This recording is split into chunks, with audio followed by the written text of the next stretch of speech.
hello guys, shout out sa lahat ng Team Kalingap dyan. Magandang araw po sa inyong lahat.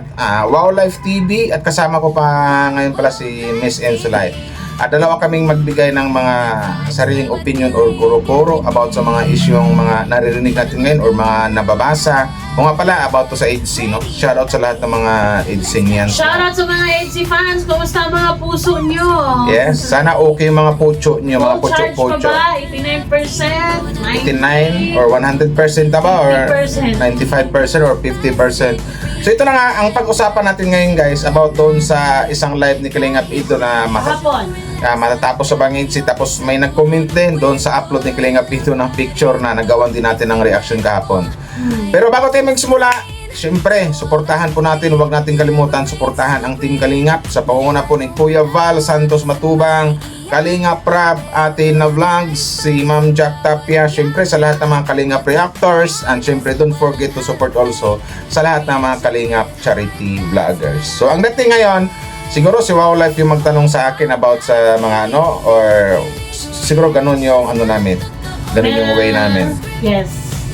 Ganon. So ikaw mag-shoutout ka muna, Wow Life.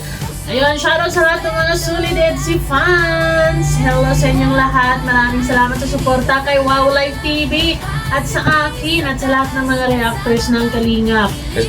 At siyempre magpasalamat din sa mga nag-like and share, di ba? Yes, salamat po. So Ayun yan. na nga guys. So, kahapon, si Kalingap Ido, alam naman natin yung doon siya sa Naga. Robinson Naga or Basta doon siya. somewhere in Bicol. Oo.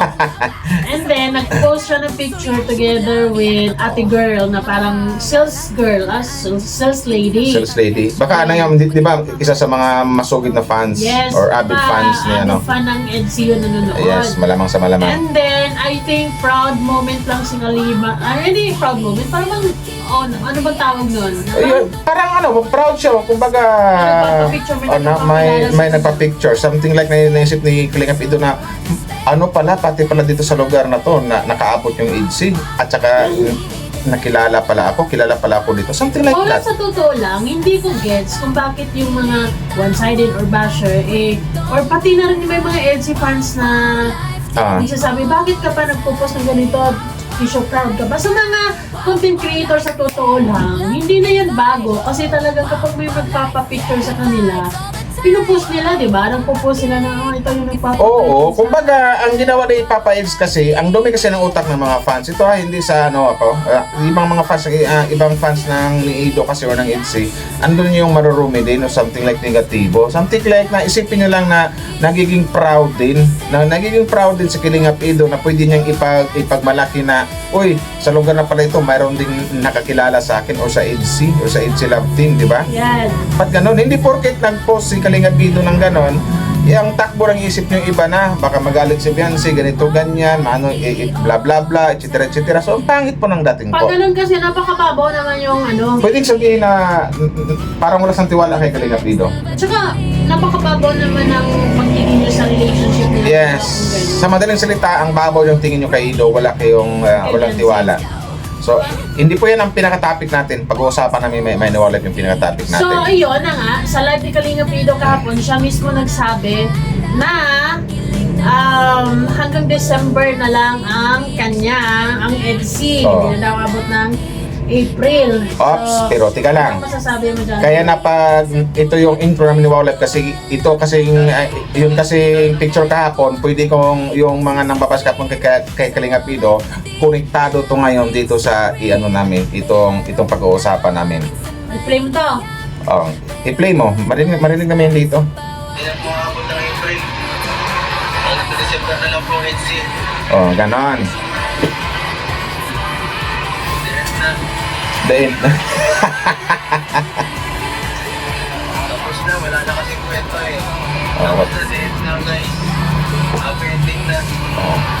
diba? Happy ending na guys. Tapos na. At least yung sinasabi ni Kalingap Ido, maganda pa rin dulo. Sinabi niya happy ending na, Diba? di ba? Yun naman yun ang gusto ng lahat. Di ba yun yung gusto ng karamihan ng mga EDC fans na wait lang, meron lang kong ginawa. So, game. Yun naman ang gusto ng lahat. Happy ending. Di ba? di ba lahat naman gusto ang happy ending. Oo naman. And happy na nga. So, ending na. Happy ending sa kanila, pero sa mga fans, talagang masabi natin kulang pa or bitin Kasi sila gusto, or syempre, Oo. ang EDSI kasi, hindi lang yun basta ano na siguro yung magiging happy sila, pero ando na yung mamimiss nila. oo, kasi naging parte na Oo. rin sa mga buhay-buhay natin ng Oo, nanonood oo. or pag-aabang sa kanilang story. So, yun Dahil yan. parang kasama na tayo sa love story nila eh. So para bang pag December, ibig sabihin 4 to 5 episodes na lang ang abangan na lang natin. Oh, mga ganun na siguro, guys. Ano ka ba, Kalinga Pido? So ito yung masasabi ko. Ito yung magiging opinion ko or opinion or kuro-kuro about sa live ni Kalinga Pido dyan sa nabanggit niya. For me, thumbs up ako sa sinabi ni Kalinga Pido. Why not? Ask me why. So yun yun. Nagiging ano lang yun eh. Kumbaga something like na inaasar na rin ni Kalingap Ido yung mga, kasi alam ko na mga ramdam ni Kalingap Ido na marami siyang bashers ngayon at higit sa lahat ang mas masakit dito may mga one-sided fans nga, ika nga. So yun yun. Kaya for me tama lang yung ginawa ni Kalingap Ido na ganun nga. Kayo nga marunong mang-asar eh. Wala kayong mga tiwala sa akin eh. Hindi, gawin ko din kung ano ba yung maramdaman nyo. Yan. Ganun lang yun. Di ba? Kasi kung tutusin, wala namang dapat ipag-alala or ikakaduda sa kanya dahil wala naman siyang ginagawang Oo. ano man. Ang unang magrereklamo dyan dapat hindi kayong mga fans or mga one-sided fans. Yung family ni Beyonce at ang Team Kalingap kasi sila yung nakakilala kay Kalingap dito. Sila yung may alam kung ano ba talaga ang IDC. So, like for example, Wow Life, what if, let's give a benefit of the doubt or Benefit of a doubt. let's Okay. say na hanggang December na lang for you. Hindi ko naniwala. Hindi ka nila. Hindi ko naniwala na hanggang December na lang ang IDC kasi alam ko marami pang tumatangkilik sa Marami IDC. pa. Maraming nag-aantabay, maraming Sobra. naghihintay sa mga vlog ng IDC, so hindi yan ipagdadamot ng Team Kalingap o ni Kalingap Rap na basta-basta nang ihinto ang IDC serye. Actually, Wow Life, ang plot twist nga dyan, kaya sa Kalinga Pidom, sobrang limited magbigay ng tulong Something about like sa na ano. EDSI kasi yun nga yung way niya para mas magiging exciting yung bawat panonood natin sa channel ni Kalinga Prab. Oh, Diba? Kaya naman yung yan. mga ibang fans na naghihintay ng spoiler from Kalinga Pido or Bulong, hindi ginagawa ni Kalinga Pido because ang gusto niya, doon tayo lahat manood sa upload ni Kalinga Pido. Tama. The more na lagi kayong nagtatanong sa kanyang live, the usual Kalinga Pido, hindi siya nagbibigay ng more pakulo para lang panoorin natin siya because of EDC. Panoorin natin siya because of him. Tsaka naramdaman mo ba naramdaman ko? Ano? Ramdam ko din na yung sinabi ni Kalinga Pido for me. Pwede kong sabihin na para sa mga bashers yun, pero para yun sa mga one-sided fans. Mag-iisip na ngayon ang mga one-sided fans na hanggang December na pala ang EDC. So wala nang problema ang mga one-sided fans, wala? Oo, hindi sila hanggang December na yung mga yung EDC serye. Oo, Ganun na lang. December na yung mga one-sided fans. So magiging happy kayo yung mga one-sided fans Wala na, buhay na siya. hindi nyo na masisilayan or makikita sa vlog ni Kalinga Prab ang isang Beyonce girl. Ganun lang yun. Oh. Yun yung pwede kong sabihin dito na yun din yung sagot ni Kalinga Pido dyan sa mga one-sided fans na yan. Sabi nga ni Kalinga Pino, ang kulit nyo kasi. Oh, di ba? Ganun lang yan. So ito na nga guys, may nag-comment nga doon. Ako na magbasa ko like, no? Na galing kay, Ano ang basahin? Ina? basta Inalin Lakgo. Milani Siguro Milani, basta biniligtad yung pangalan niya. Sabi niya, gumagawa na yan ng paraan si Ido para mawala na ang EDC. kaya mag-prepare na kayo mga EDC niyan. Huwag masyadong dibdib to sabi niya, pero siguro yun ang sabi niya, dibdibin. Huwag masyadong dibdibin ang love team. Focus na lang kayo sa mga pamilya niyo. So what can you say about that? Ano ang mabigay mong opinion? Well, gumagawa na yan ng paraan.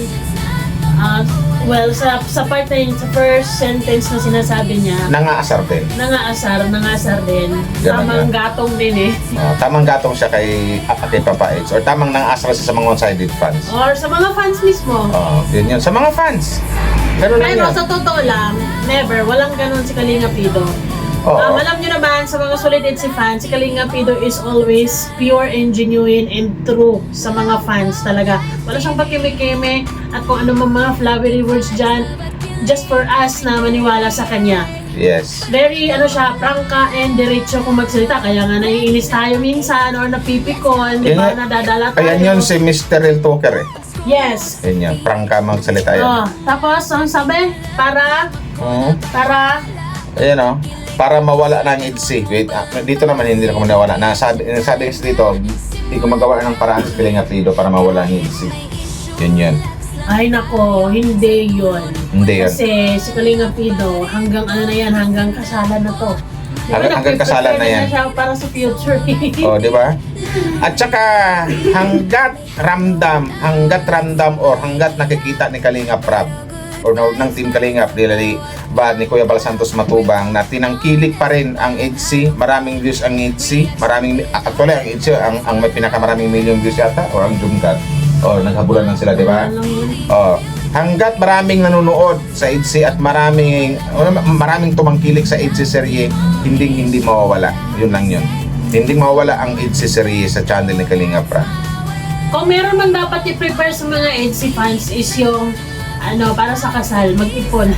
Ang i-prepare nyo lang sa EDSI siguro kung kailan natin marinig na aamin na yung dalawa. Ayan. Pero for me naman kasi, hindi na importante sa akin na marinig sa bunganga or sa labi ni Ido or ni Viancy ba na sila na mahalin lang isa. Hindi na eh. Kasi sa mga galawan pa lang nila, sa napapanood pa lang natin sa vlog ni Kalinga Prab, alam na natin kung anong mayroong relasyon ng dalawa. Yun lang yun. Sabi pa dito, wag masyadong dibdibin ang love team, focus na lang kayo sa pamilya nyo. Ikaw ate, hindi ka ba nag-focus sa pamilya mo? Di ba? Hindi naman ibig sabihin na nanood kang love team, wala ka nasa focus sa pamilya mo. O pangit naman yun. Kumbaga, ang dati nung obsessed na. Ang EDSI is part of our lives and nagbibigay sa parang happy feel. Pero yung iba talaga, lalo na yung mga OFW na yung iba din nag-iisa na lang sa buhay, yes, masasabi ko na naging sintro talaga nila sa buhay nila ang panonood ng EDSI, ang pag-aabang ng EDSI. At saka maraming natutulungan ang EDSI kahit hindi sa financial. Ito ibukod natin yung maraming natutulungan ang EDSI. Maraming napapasaya. Ang EDSI, unang-una marami siya napapasaya. Pangalawa, yung mga OFW, di ba? Yung may mga edad na. Yun. Kumbaga, something like na stress reliever nila ang EDSI serye. Yes. Yun. Isa yun sa mga malaking tulong na hindi matutumbasan ng pera. So mga nag-iisip na matatapos na ba ang EDSI, kaya sa na-comment na to, for me, hindi yan. Kasi hanggat maraming masaya or sumaya sa EDSI serye, hindi yan ihinto ni Kalinga Actually, Prab. life, ang EDSI, may nag-comment sa akin Na, naging inspiration nga nila ang EDSI para mas pa sa pamilya nila, para mas magiging close, di ba? Kasi pag masaya ka, so go with the flow na lang yan. Pag masaya ka kasi, yung pagmamahal mo din sa pamilya mo is okay din, di ba? Kasi masaya yung puso mo na-inspire ka, nagmamahalan sila. Ang hindi naman masaya sa EDSI kasi yung mga basher eh. Pangalawa, yung mga one-sided fans. Yun lang yan. Actually, si Kalinga Pido, pagdating sa usaping basher, Matanong lang din kita. Putulin mo na kita dyan. Matanong kasi ikaw yung nakaano sa EDSI talaga eh. So, ito, may tanong ako kay Miss Sims Life. Ito to, naka-video naka-record eh. Bakit maraming one-sided fans sa EDSI? Feeling ko, kasi, mahal na mahal na si Beyonce, tapos duda so, na kay Kalinga Pido. Kasi normal na yun sa sa mga Wala silang tiwala. At saka kasi kaya for me din kaya nagkaroon ng siguro masasabi natin maraming one-sided fans na. Kaya yung mga one-sided fans, isa lang inisip ko dyan, makikitid yung pag-iisip or mahina yung pangunawa, hindi malawak. Siguro ang factor dyan is ang dahilan ni Kalinga Pido. Isa na yun. Tsaka ang nakikita kong dahilan kung bakit may mga one-sided fans kasi dati kasi si Ido laging naliling sa ibang babae, di ba? Yun. May naliling kay letter M, kay letter Actually, lahat ng babaeng ganon. lalapit kay Kalinga Pido, pakiramdam nila, yun na yun. Yun. Doon, isa yun sa mga dila na may doubt sila kay Kalinga Pido. Yan. At yun ang masasabi ko na hindi sila solid EDSI. Yun. One-sided ang tawag One-sided yun. Kasi, Sa madaling salita, wala silang tiwala kay Papa Eds. I mean, di ba, protective sila masyado kay Beyonce. At the same time, bad trip naman sila kay Kalinga Pido. At saka, ang masasabi ko lang din, huwag kayong masyadong, na maraming sinasabi kay Papa Is, kasi unang-una talaga, ang kuhaan nyo ng basihan dito, in the very first place, yung family ni Beyonce. Kung naramdaman ng family ni Beyonce na hindi seryoso ang isang Kalinga Pido sa kanilang anak, malamang sila na yung unang gagawa ng hakbang na para ilayo si Beyonce kay Kalinga Pido. Pero bakit hindi? Narinig ba? Pero bagkos ang narinig natin bago nag-birthday si Beyonce, may maganda pang sinasabi ang papa at saka mama ni Beyonce kay Papa Eds, di ba?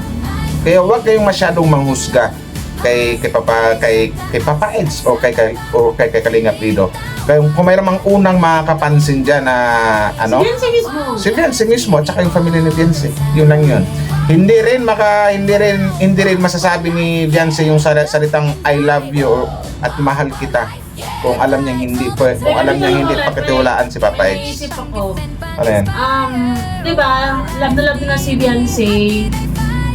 And then, na-forget nila yung effort ni Kalinga Pido sa love team na to. Or, I must say na sa couple. Oh, yung mga effort ni Papa Eds. Oh, di ba? Na-set aside nila yung effort ni Kalinga Pido to make this love team maging mas Grow stronger. masayain, alam mo yun, yung sumikat, di ba? Yes, Because tama. without effort ni Kalinga Pido, hindi sisikat ang EDC.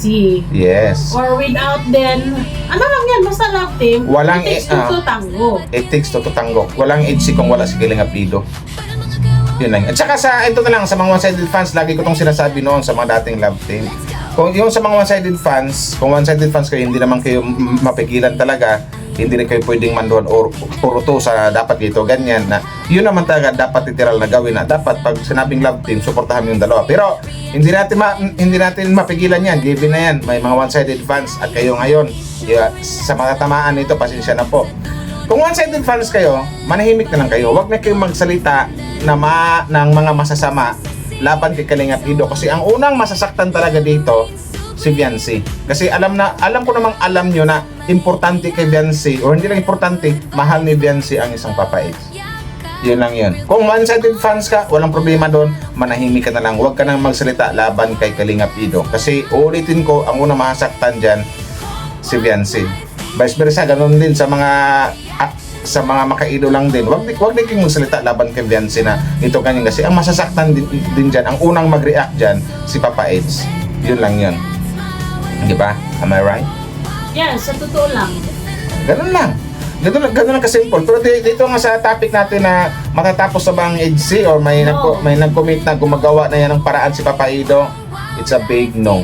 Kung may paraan man na ginagawa si Kalinga Pido is how to make EDC mas tumagal pa, mas sumikat pa, mas makilala nyo pa, at mas marami pang mapasaya.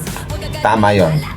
Hanggat maraming fans or hanggat maraming tumangkilik sa EDC serye, hindi mawawala ang EDC sa channel ni Kalinga Prab. Yun lang yun. Baka hanggang sa makasal ang dalawa. Yun lang yun. So, yun lang yung mabigay naming opinion at kuro-kuro guys with Miss M's Live. Yes. So, ganun dapat mag-react. Parang yung tipong malinaw. Thank you so much.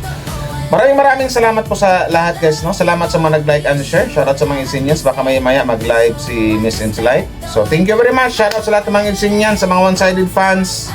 Diyan sa mga nagsabi na matapos na ang EDC, gamitan nyo ng utak. Yun lang yun. So maraming salamat. Hanggang dito na lang guys. Wow Life TV. Critical mindset. Critical thinking. Critical thinking. Critical thinking. Ito lang. Tabush.